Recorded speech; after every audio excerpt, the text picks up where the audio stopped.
Salut, aujourd'hui nous sommes en forêt, ce sera pour parler de techniques de trail. Quand on est débutant en trail, on a souvent une petite appréhension en descente. La montée ça se passe souvent assez bien, on prend son temps, on peut marcher un peu. Et sur la descente, on a ces petites appréhensions. Et donc là, aujourd'hui, je vais te donner tous mes conseils pour pouvoir être fort en descente.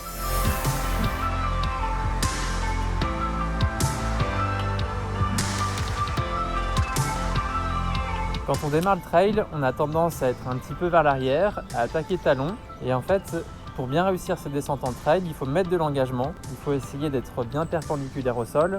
Et pour ça, un des conseils, c'est de regarder droit devant. On va regarder 5-6 mètres devant, ce qui va permettre d'anticiper les prochains virages. Tu verras que ça va tout de suite mieux parce que quand on démarre le trail, on a tendance à regarder ses pieds. C'est comme ça qu'on a un petit peu moins d'assurance. Et tu vas voir que dès que tu vas essayer de mettre plus d'engagement, les descentes, ça va beaucoup mieux se passer. Tu vas pouvoir aussi mettre un petit peu plus de fréquence.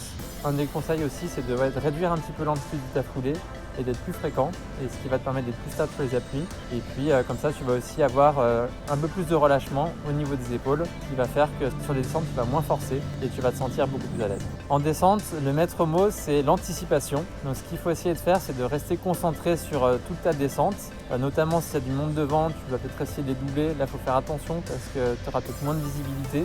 Et si on est un peu moins concentré, c'est comme ça qu'on peut éventuellement se faire une cheville.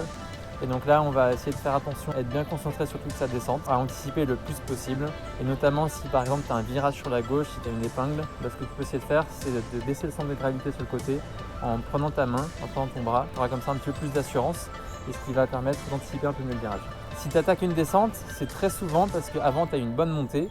Et autant dans la montée, souvent tu as le cardio qui va être un peu plus sollicité, tu vas avoir le souffle un peu plus court, tu vas penser à ta respiration. Et un des pièges aussi en descente, c'est d'arrêter de respirer. Ça, c'est un des pièges. En fait, en descente, tu auras aussi besoin d'apport en oxygène pour tes muscles, parce que tes muscles vont être presque plus sollicités en descente que lors de la montée. Si tu oublies de respirer, les muscles ne vont pas être correctement oxygénés.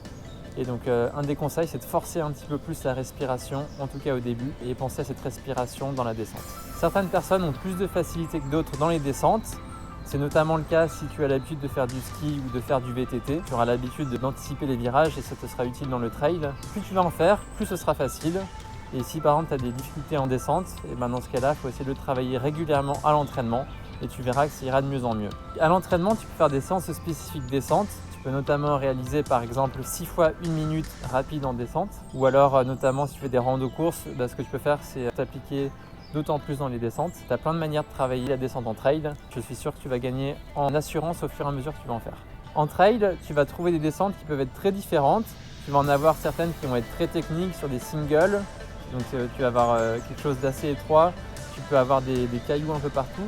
Dans ce cas-là, il faut essayer de réduire l'amplitude de la foulée et avoir au contraire une fréquence un peu plus grande. Ce qui va faire que tu vas être beaucoup plus souple sur tes appuis, tu vas être un peu plus à l'aise, tu vas trouver plus d'équilibre et au contraire, des fois tu vas avoir des descentes qui vont être sur des boulevards, des fois peut-être même sur de la route.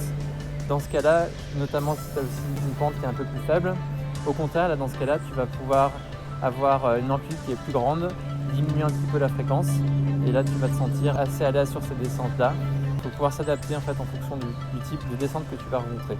J'espère que ces conseils te seront utiles pour tes prochains trails. Si tu veux plus de conseils en trail, tu peux mettre un petit pouce bleu.